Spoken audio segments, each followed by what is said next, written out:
अमीर डैडी का सबक। आपका मकान संपत्ति नहीं है।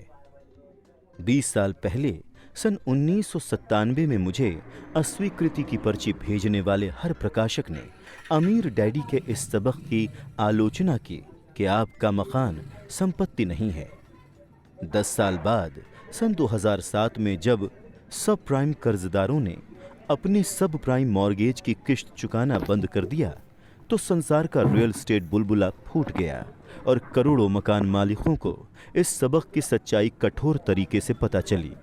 उनका मकान सचमुच संपत्ति नहीं था। असली समस्या, ज्यादातर लोग ये नहीं जानते कि रियल एस्टेट क्रैश वास्तव में रियल एस्टेट क्रैश नहीं था। रियल एस्टेट क्रैश गरीब लोगों की वजह से नहीं हुआ था, ये तो अमीरों की वजह से हुआ था। अमीरों ने वित्तीय जुगाड़ करके डेरिवेटिव्स नामक प्रोडक्ट बनाए जिन्हें वॉरेन बफे ने सामूहिक वित्तीय विनाश के हथियार कहा है।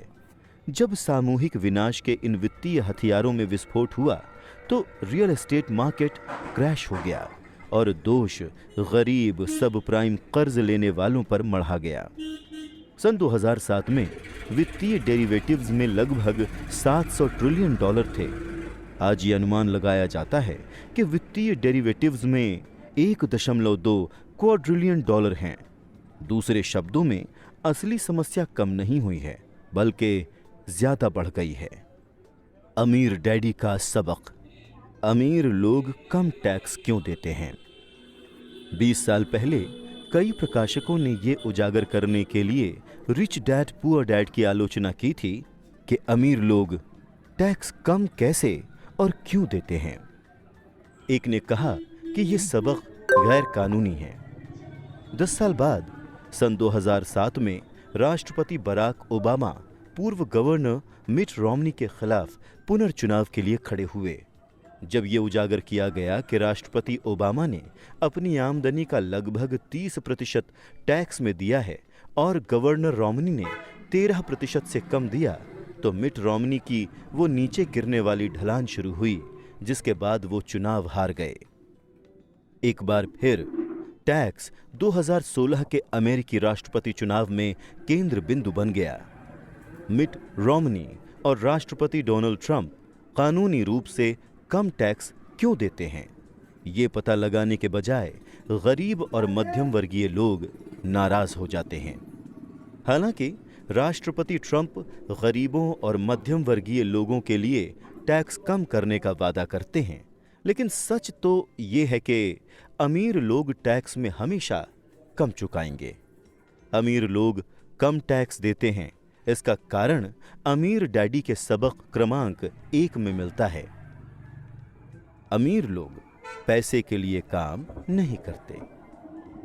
जब तक कोई व्यक्ति पैसे के लिए काम करता है वो टैक्स चुकाएगा। जब राष्ट्रपति पद की उम्मीदवार हिलेरी क्लिंटन अमीरों पर टैक्स बढ़ाने का वादा कर रही थीं, तो वो असली अमीरों पर नहीं बल्कि ऊंची आमदनी वाले लोगों जैसे डॉक्टरों, अभिनेताओं और वकीलों पर टैक्स बढ़ाने का वादा कर रही थीं। 20 साल पहले हालांकि रिच डैड पुअर डैड तुरंत सफल नहीं हुई जैसे कि the Beatles Sergeant Pepper's album हुआ था, लेकिन रिच डैड पुअर डैड वर्ष 2000 तक the New York times best seller सूची में पहुंच गई और लगभग 7 साल तक उस सूची में बनी रही। इसके अलावा वर्ष 2000 में ओपरा विनफ्रे का फोन आया। मैं पूरे 1 घंटे तक ओपरा कार्यक्रम में रहा और जैसा लोग कहते हैं बाकी इतिहास है। रिच डैड पुअर डैड इतिहास की नंबर 1 व्यक्तिगत वित्त पुस्तक बन चुकी है और पूरे संसार में रिच डैड सीरीज की लगभग 4 करोड़ पुस्तकें बिक चुकी हैं। क्या सचमुच कोई अमीर डैडी थे? करोड़ों लोगों ने पूछा है कि क्या सचमुच कोई अमीर डैडी थे? इस प्रश्न का जवाब देने के लिए आप अमीर डैडी के बेटे माइक की बातें सुन सकते हैं जब वो रिच डैड रेडियो शो पर अतिथि के रूप में आए थे। आप richdadradio.com पर जाकर वो प्रोग्राम सुन सकते हैं। Rich dad graduate school. Rich dad poor dad यथासंभव सरल लिखी गई थी ताकि हर व्यक्ति मेरे अमीर डैडी के सबकों को समझ सके जो लोग ज्यादा जानना चाहते हैं। 20 वर्ष के समारोह के हिस्से के रूप में उनके लिए मैंने लिखी why the rich are getting richer, what is financial education really. Why the rich are getting richer ज्यादा विस्तार और स्पष्टता से बताती है कि अमीर डैडी ने अपने बेटे और मुझे पैसे और निवेश के बारे में क्या सिखाया। Why the rich are getting richer graduate विद्यार्थियों के रिच डैड पुअर डैड है।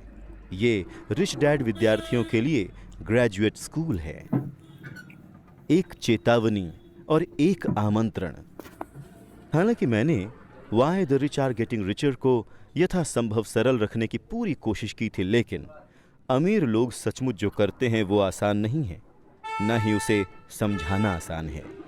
अमीर लोग सचमुच जो करते हैं उसके लिए असली वित्तीय शिक्षा की जरूरत होती है, जो हमारे स्कूलों में नहीं सिखाई जाती।